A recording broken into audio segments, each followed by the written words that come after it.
I find it funny, and by that I mean incredibly frustrating, that no one who watches Severance seems to understand the goats. I'm being a little hyperbolic. I'm mostly talking about the people on Reddit who have come up with theories about how the goats are really storing the consciousness of the Egan family, or how the goats are being used for cloning technologies. Some people didn't even think the goats were real, and how the innies had some sort of perception filter over them when they went up the elevator so that they would perceive real human children as goats to sort of mask the horrors that Lumen was doing. But obviously my favorite theory is that Rickon is a goats outie.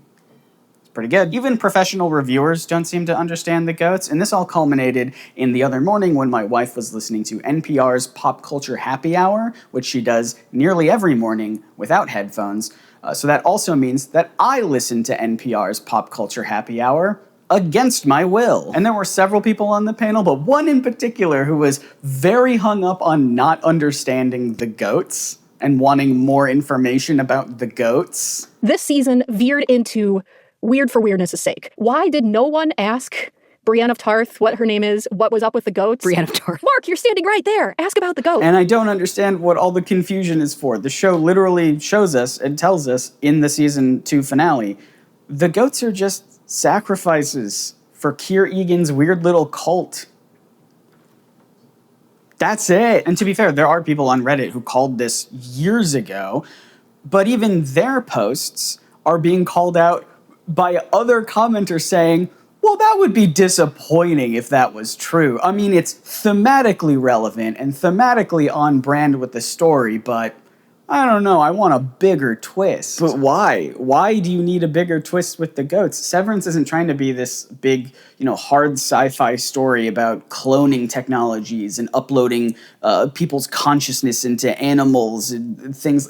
That's not what it's about. Severance is about a lot of things, but one of the main ones is about how corporate culture is very cultish. There are hymns and songs about Keir Egan. There are scriptures and canonicalized paintings. That's one of the main things that this show has always been about. It's not a what-if scenario of what if corporate life was like a cult? It's saying it is like a cult, and it has been for a long time in our world. People have been referring to Apple fanboys as the cult of Apple, or the cult of Mac, which is even a website that's still up and trying to use that term in sort of a tongue-in-cheek way.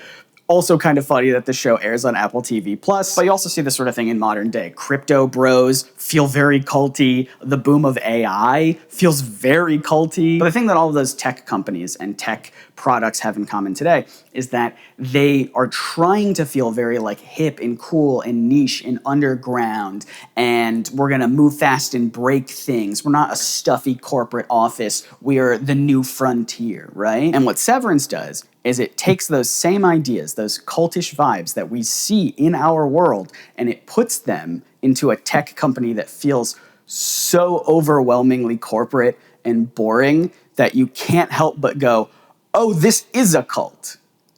Oh, this isn't actually exciting and fun.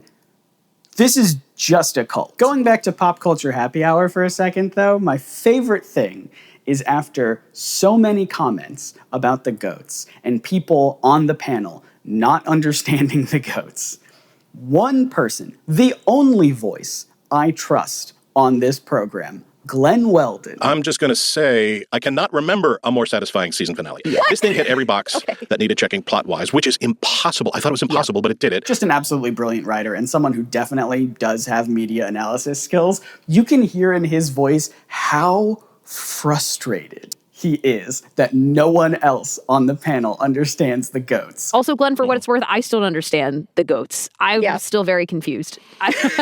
They're an offering that a different goat is buried with each person they kill, and apparently this company has a body count, and they've killed lots and lots of people. I mean, he's right. That's it. Why do you need more?